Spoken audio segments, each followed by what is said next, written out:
lecture you will study about environmental goods and ecosystem services. This lecture is outlined into various points. First, I will explain what is environmental good, what are its characteristics, what do we mean by ecosystem, and what do we mean by ecosystem services. Then you will also study about the different types of ecosystem services. These services may be competitive in nature and complementary in nature. So, this aspect will also be discussed. Moreover, you will also study about the two forms of these services. One is intermediary services, and these services are used as an input to produce the final services which are consumed by the human beings. Then you will also study about environmental values, and in brief you will also know about the different kinds of methods that can be used to estimate the value of environment, because a detailed discussion will be made in separate modules on how to estimate the economic values, what are the different methods of measuring the these environmental values.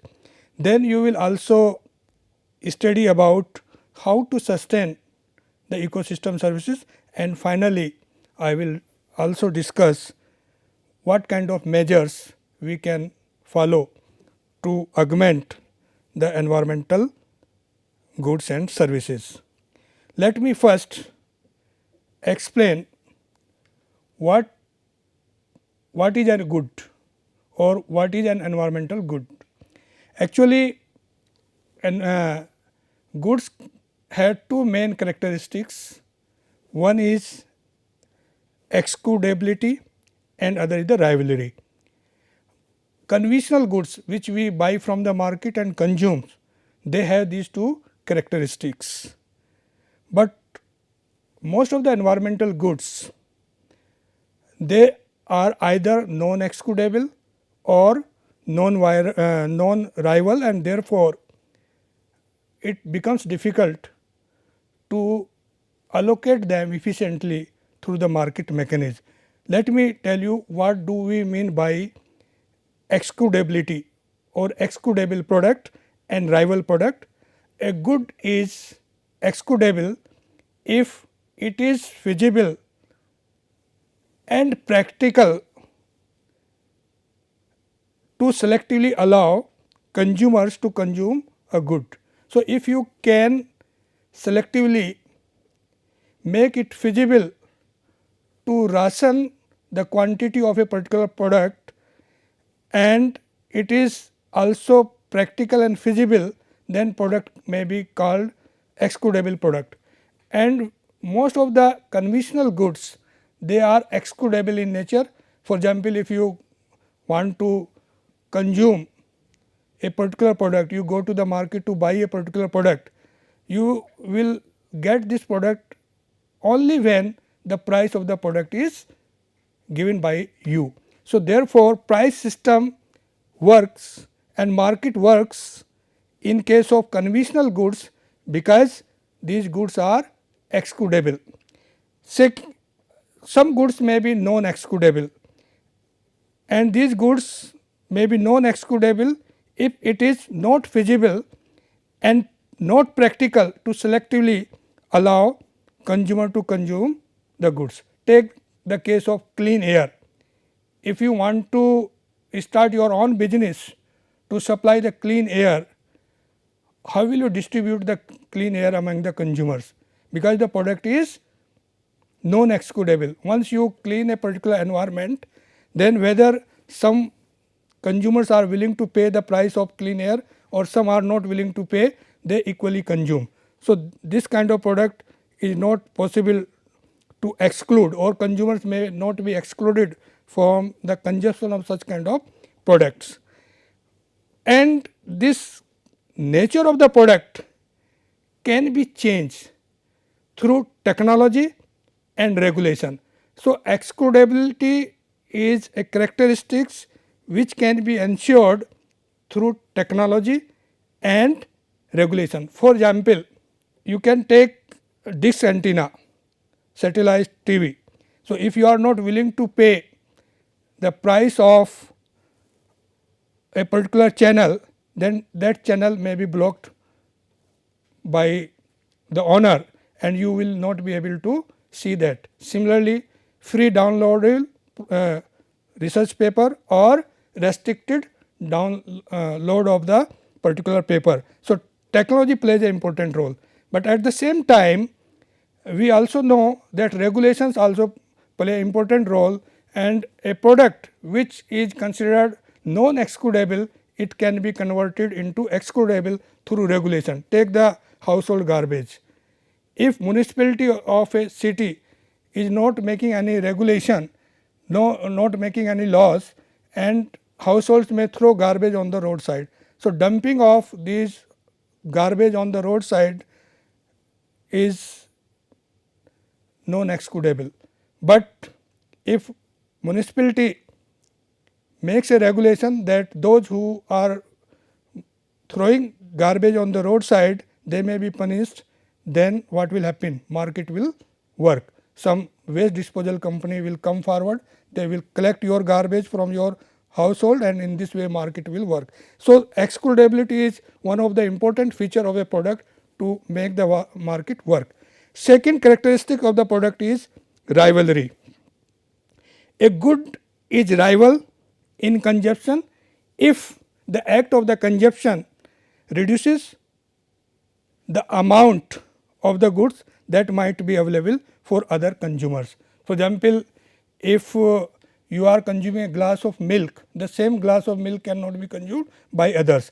So, the product is rival, but there are certain kind of products whose consumption cannot be reduced if some others are consuming, like clean air, or this lecture of mine today is a known rival. Anybody can listen my lecture, and listening of my lecture by other person is not reducing the listening for others, but at the same time this product, that is my lecture, is excludable. Only those who have registered this course can attend my lecture, others may not be allowed.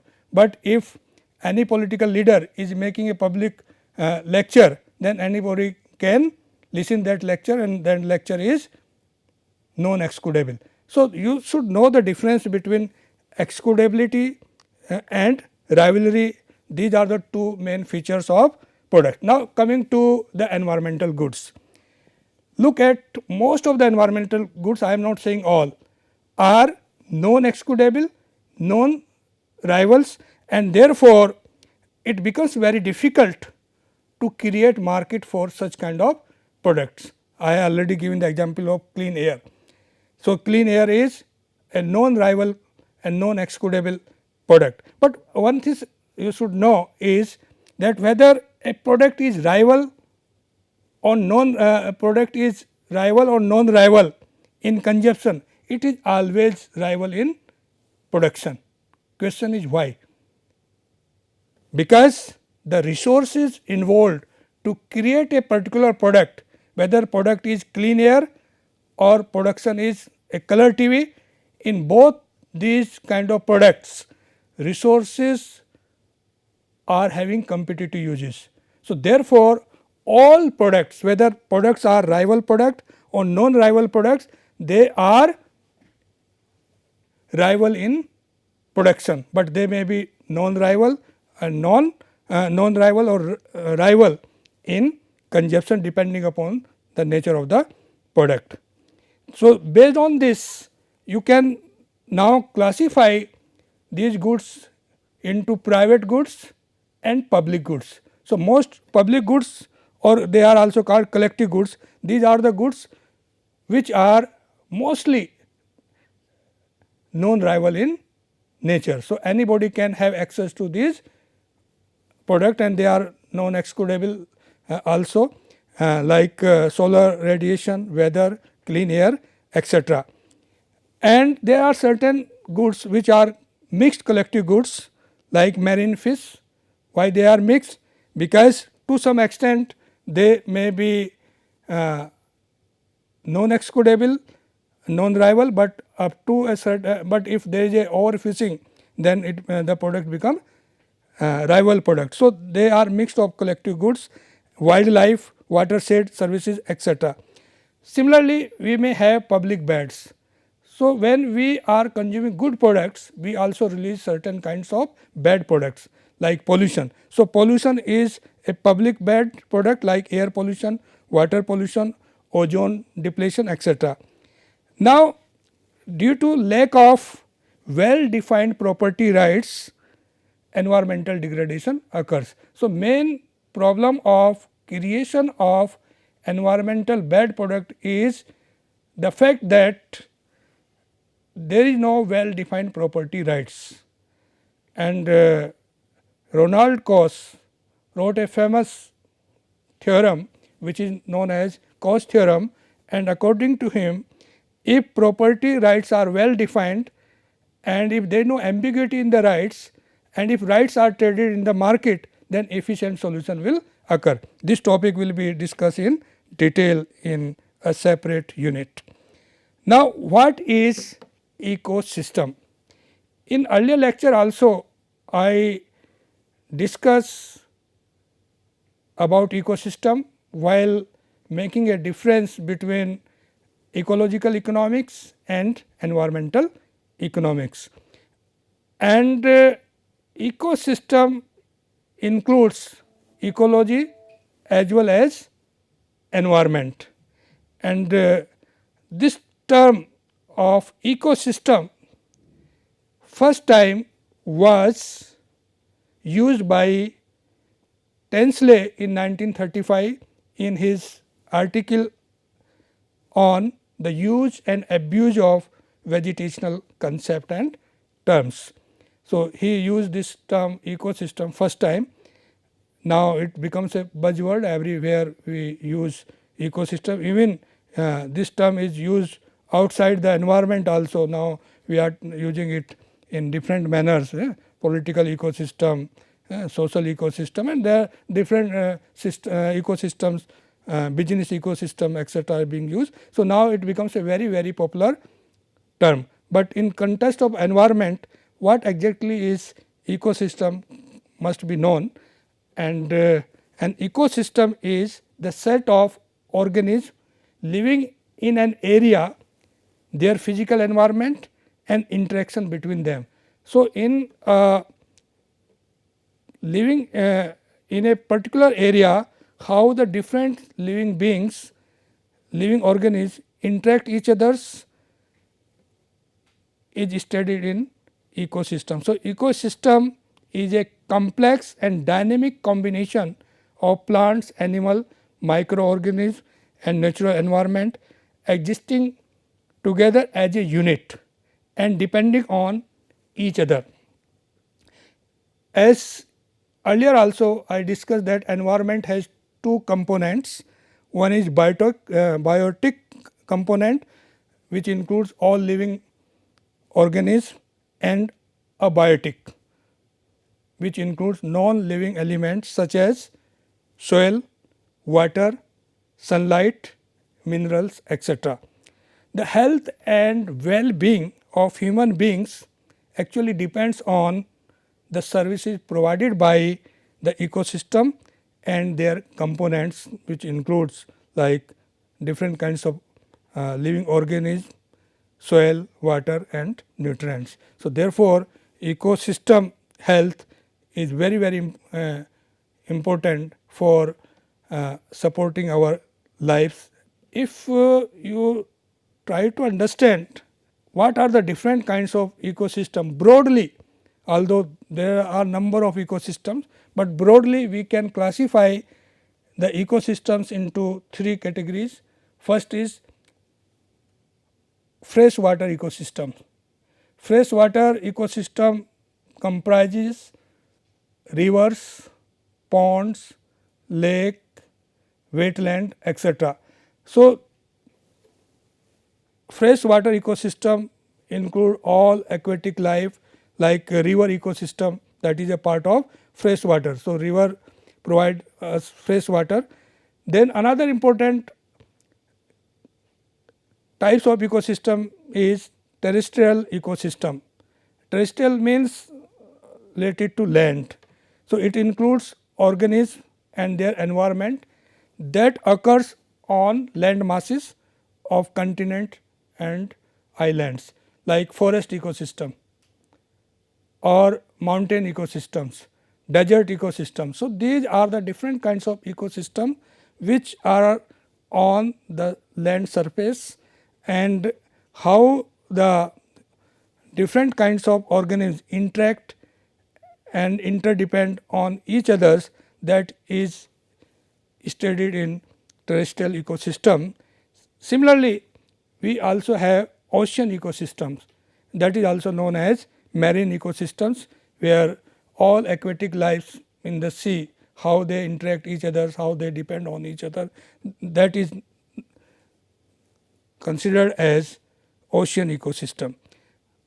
Within these three, there may be number of different kinds of ecosystems like watershed ecosystem, wetland ecosystems, mangrove ecosystems, mountain ecosystems, desert ecosystems. So, there may be number of ecosystems, but broadly they are classified into these three categories depending upon whether the ecosystem is on land, whether ecosystem is in fresh water bodies, or whether ecosystem is in the ocean like a marine ecosystem or salted water ecosystem.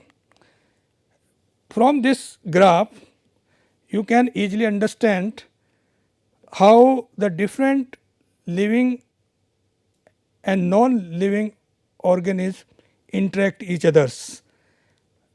Like we have plants, we have small herbivores, mammals, large predators. Large predators, they also interact each others, depend on each others. So, this graph clearly shows that the biotic and abiotic components are linked by the flow of energy through the ecosystem and the cycling of nutrients within the ecosystem. You know that say one animal eat the other animals, then waste are absorbed by the environments. Some other animals also eat these waste and generate another kind of things, and similarly earthworm also creates certain nutrients which help to improve the fertility of soil. So, water, soil, sunlight and different kinds of living organisms, they interact each others in an ecosystem, and through this interaction they also generate certain kind of ecosystem services. What do we mean by ecosystem services? Obviously, literary meaning is the goods and services which are provided by our ecosystem. Ecosystem may be a terrestrial ecosystem, ecosystem may be a river ecosystem or freshwater ecosystem or marine ecosystem. So, what these ecosystems provide us in the form of goods and services, they are actually known as ecosystem goods and services. Ecosystem services are actually the conditions and processes through which the natural ecosystems and species that make them up sustain and fulfill human lives. You can easily define the ecosystem as the ecosystem services are the processes by which the environment produces resources that we often take for granted, such as clean water, timber, habitat for fishery, pollination of natives and agricultural plants, etc. So, different kinds of the goods and services which are provided by the environments are known as ecosystem goods and services, and these goods and services may be of different natures, like environment provide us timber, water, habitat for fish, pollination of natives, agriculture plants. All these are the kind of services which are provided by the ecosystem. We can classify these ecosystem services into 4 broad categories. First is provisioning services, second is regulating or regulatory services, third is cultural services, and fourth is supporting services. Now, there may be minor variation according to different groups who have coined these different kinds of services. For instance, one group is the economics of ecosystem and biodiversity, TEEB. Another is Millennium ecosystem assessment, and third is common international classification of ecosystem services. So, these 3 may have different opinions about the kind of goods and services which are provided by the environment, but there is a similarities, like MEA includes 4 kinds of services. Provisioning services. Provisioning services includes the kinds of goods as well as services which are directly consumed by us, like food. So, environment provided us food, medicinal resources, crop raw materials, animal based products, energies, minor forest produce, honey, all these kind of products which are used for direct human consumptions are provisioning services. Or even there are certain kinds of services which help to regulate the environment.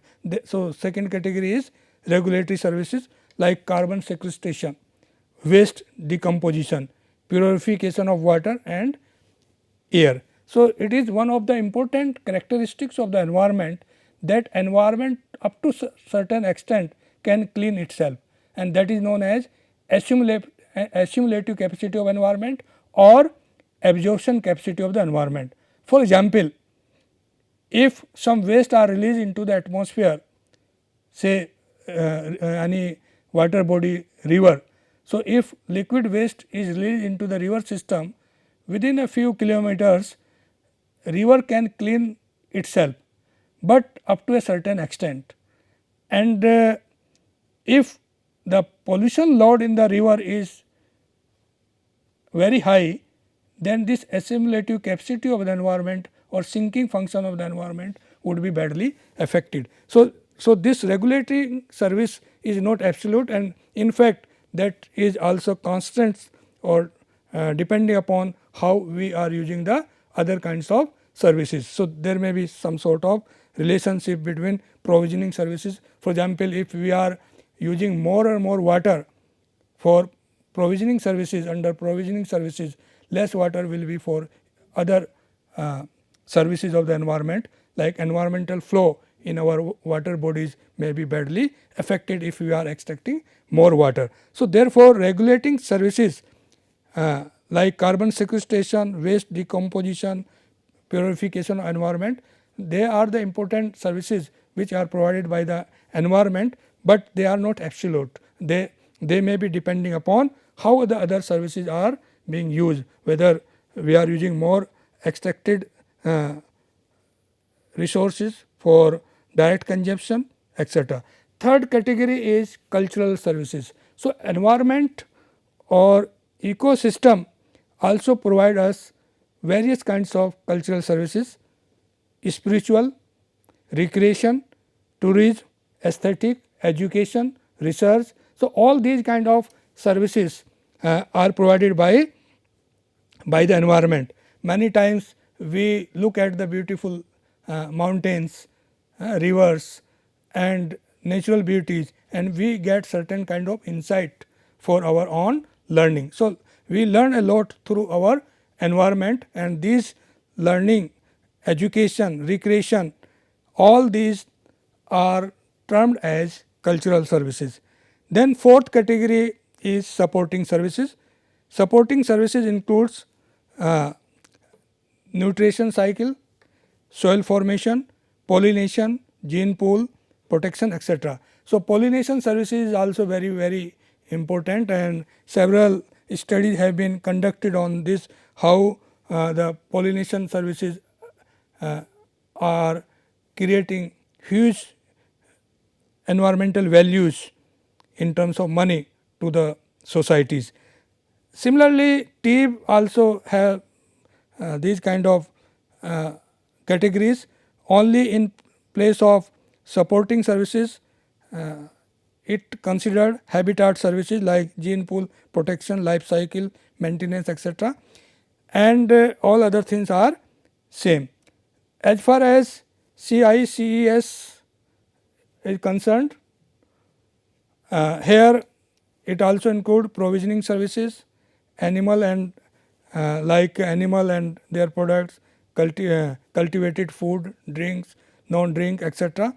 and regulation and maintenance of different kinds of services like meditation of waste, toxic and other nuisance, mediation of flows and maintenance of physical and environmental. Then cultural services, of course, similar kind of services are termed as cultural services like education, recreation, etc. If you look at some of the important services which are provided by the environment under different categories, they are, first is moderation of weather extremes. So, environment makes weather extreme moderation, seed dispersal. So, in a forest through the various kinds of organisms, birds, animals, they help us to disperse the seeds from one place to other place and help to increase the vegetation in a forest cover. Drought and flood mitigation is also a kind of services provided by our environment. Nutrient recycling and movement of nutrient is also provided. Protection of streams, river channels and coastal shores from erosion. Waste absorption and decomposition is also the important service. Controlling agriculture pest. It's very interesting that how the one insect eat the other insect and try to control the different kinds of pest, and that is why if organic farming is practiced, then we can preserve these kind of farmers friendly insect which can help to control the agriculture pest. But when we provide pesticides, chemicals in agriculture, then these friendly insects also affected, and this kind of services is badly affected. Then maintenance of biodiversity is also one of the key services provided by the environment. Generation and preservation of soil and renewing their fertility, that is also a kind of services. Controlling to climate stability, purification of air and water, regulating disease carrying organisms and pollination of crop and natural vegetation. So, what I had discussed earlier in case of 4 categories of ecosystem services like provisioning services, supporting services, cultural services, regulating services. So, more or less these are the important services which are provided by the environment. Remaining part of this lecture will be discussed in the next lecture. Thank you.